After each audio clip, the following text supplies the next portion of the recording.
Hola, ¿qué tal? ¿Cómo están? Soy Edgar Sala y vengo a tratar un tema que originalmente no pensaba hacerlo por acá, simplemente pensaba en dejarlo como una publicación en Facebook, pero alguien me convenció, tú sabes quién eres, de hacerlo mediante un video o una pequeña grabación de audio que yo pudiera subir a YouTube.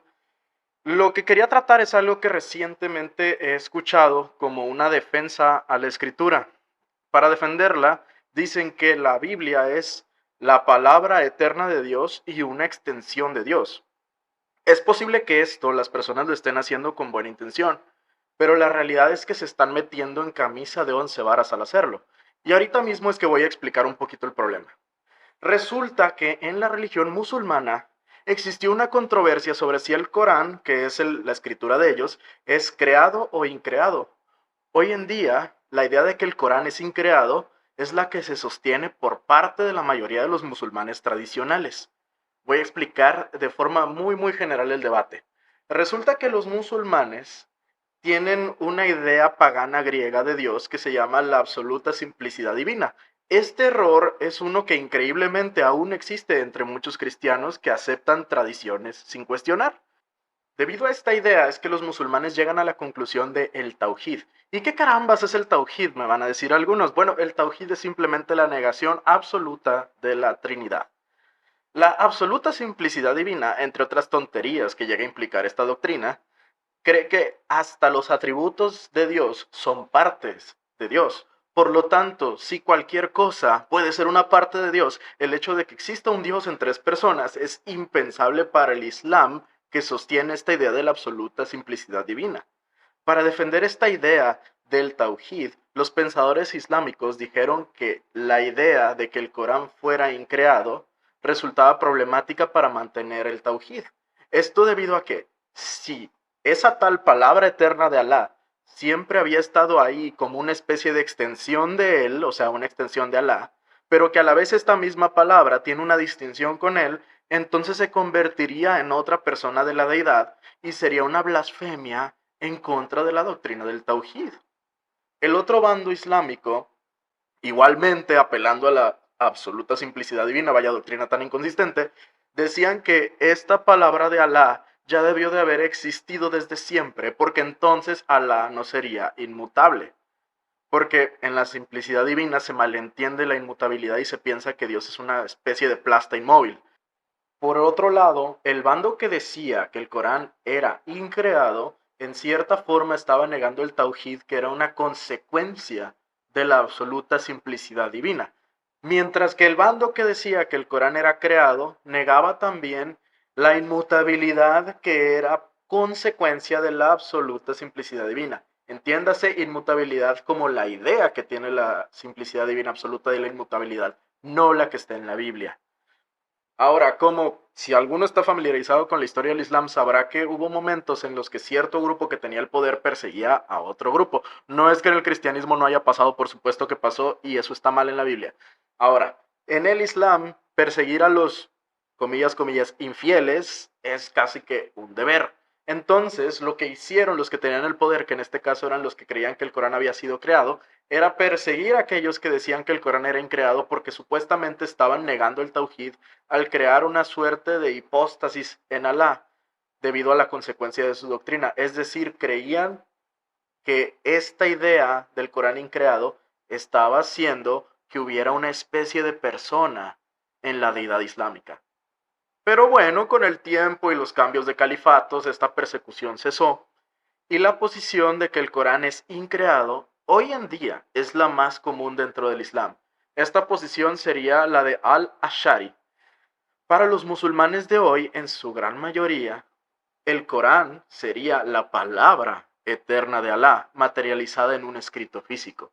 Incluso hoy en día, válgame la ironía, resulta que los que creen que el Corán es creado están equivocados para la mayoría de musulmanes hoy y los ven muy mal cuando dicen eso. La pregunta sería, ¿los asharitas, que son aquellos que creen que el Corán es increado, niegan el Tauhid? Yo creo que sí. Pero esto no es lo que nos compete ahora, sino que vamos a ver qué es lo que están diciendo algunos apologistas cristianos y sus seguidores, los cuales han repetido estas ideas sin reflexionar tanto sobre estas mismas.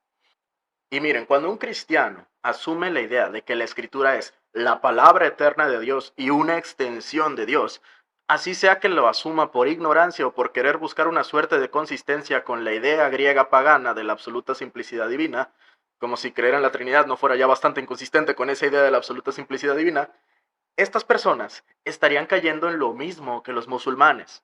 La afirmación de que lo que hoy tenemos como escritura, o sea, nuestra Biblia, es una extensión de Dios y que además es palabra eterna de ese Dios, convierte a nuestra Biblia en una suerte de persona de Dios que se ha materializado. Están ellos, sin darse cuenta, poniendo las bases para la bibliolatría y negando la Trinidad inconscientemente al agregar, obviamente sin intención, otra persona más a la deidad.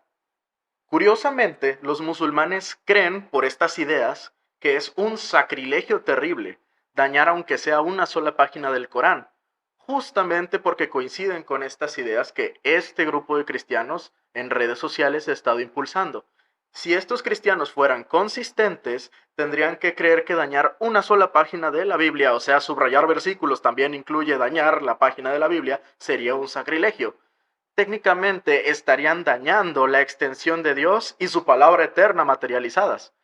Y fíjense que yo no sé si realmente la intención de los traductores al español de muchas de nuestras Biblias haya sido evitar esta controversia, al grado que la palabra logos, que bien se podría traducir como palabra, decidieron en Juan 1, cuando habla de Jesucristo como el verbo eterno de Dios que se ha encarnado, decidieron simplemente traducirla como verbo en lugar de como palabra. Entonces, eso evitaría que algunas personas cuando lean ese pasaje piensen que se está hablando de una palabra eterna de Dios en referencia a la Biblia y entiendan que se está hablando de una palabra eterna de Dios o un verbo eterno de Dios en referencia a Jesucristo. Yo creo que esto nos debería ayudar a nosotros los hispanohablantes a entender que cuando se habla de una palabra eterna de Dios o un verbo eterno de Dios, realmente se está hablando de Jesucristo, que es otra persona de la deidad, porque nosotros creemos en un Dios trino. Cuando nosotros le ponemos estas categorías a la escritura de ser palabra eterna de Dios, estamos jugando con la idea de que la Biblia, la escritura, sería otra persona de la deidad. Entonces, si nosotros somos trinitarios y creemos que tenemos un Padre en los cielos, el Verbo de Dios sentado a su diestra y al Espíritu Santo ministrando en la tierra y en nuestros corazones, sería muy extraño añadir una suerte de palabra eterna de Dios y una extensión de Dios siendo la Escritura, porque no tendríamos ahí una Trinidad, sino una suerte de cuaternidad.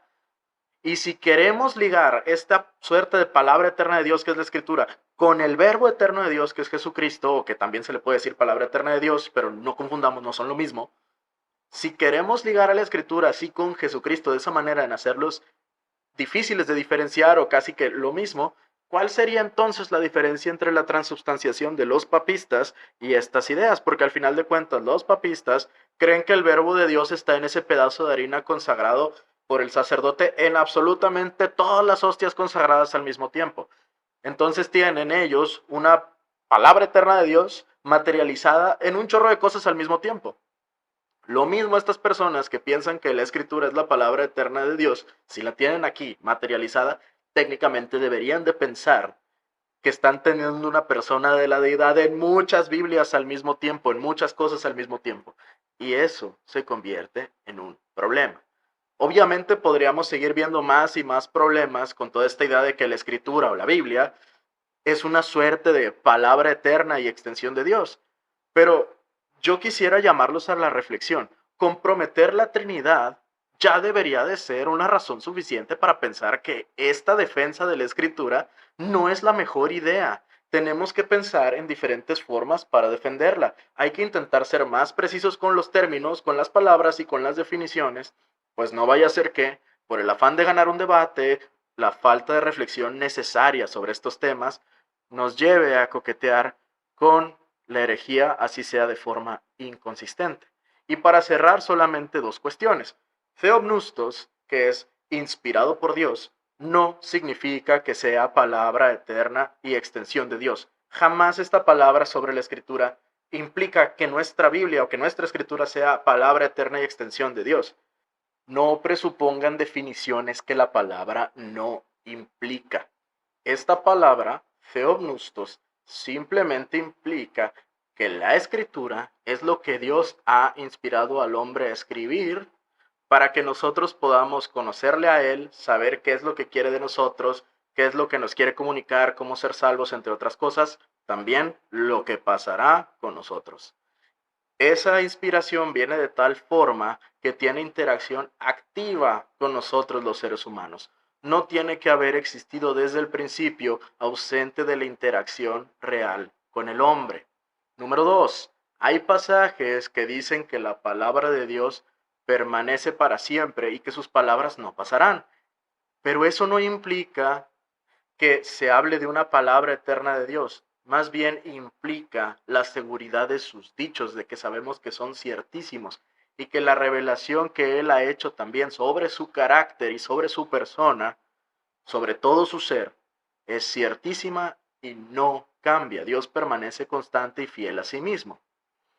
Insisto, esto no significa que haya sido una palabra eterna y extensión de Dios que lo haya acompañado desde antes de la creación, porque esto, insisto, haría a la Biblia como una persona de la deidad. En todo lo anterior que se explicó, creo que ya quedó claro. ¿Por qué? No deberíamos presuponer cosas más allá de lo que el texto indica. Ahora ya como conclusión, simplemente les quiero decir a las personas que enseñan esto desde sus plataformas, les ruego por favor que reflexionen lo que vayan a decir antes de salir al público con miles de espectadores. Tómense el tiempo para prepararse, pues no es necesario hacer lives en múltiples plataformas por múltiples horas a diario. No es necesario, pueden tomar más tiempo para estudiar antes de salir a hablar. Y a los que son su público y les compran todo lo que ellos dicen, por favor les ruego que aprendan a cuestionar lo que les están diciendo y no lo repitan sin la mínima reflexión. Y peor aún, no se pongan a tildar a otros que los están corrigiendo con amor de que son ignorantes. No se les está corrigiendo por ignorancia, se les está corrigiendo porque justamente vemos un problema en lo que ustedes están diciendo. Yo sé que ustedes tienen muchas ganas de defender la fe, y estoy seguro que ese sentimiento está en los que les enseñan como en los que repiten las cosas, es decir, en los locutores y en el público. Pero por favor, estas ganas, enfóquenlas en reflexionar un poco más sobre lo que se va a decir y lo que se va a repetir. Cuestionen y prepárense antes de hablar de cara al público o de repetir las cosas que escucharon de alguien más. El locutor y la audiencia tienen responsabilidad ante Dios, así que hay que enfocar esas ganas en la mejora continua para gloria a Él. Y de verdad, créanme que les digo estas cosas por amor y no por ganas de echarles pleito. Realmente a mí y a otras personas que también se han dado cuenta de este problema, nos preocupa sinceramente que puedan estar coqueteando con la herejía con tal de ganar un debate. Yo sé que tienen ganas, pero yo les invito a reflexionar mejor las cosas y poder salir con argumentos más sólidos y consistentes. Yo les recomiendo que las ideas musulmanas para defender el Corán no las apliquen en la escritura cristiana. Y por supuesto, relacionado a este tema, me gustaría recomendar el libro de Nabil Qureshi, se escribe Nabeel, así con doble E, Qureshi se escribe Qureshi, Qureshi. Y el libro se titula No God But One, Allah or Jesus.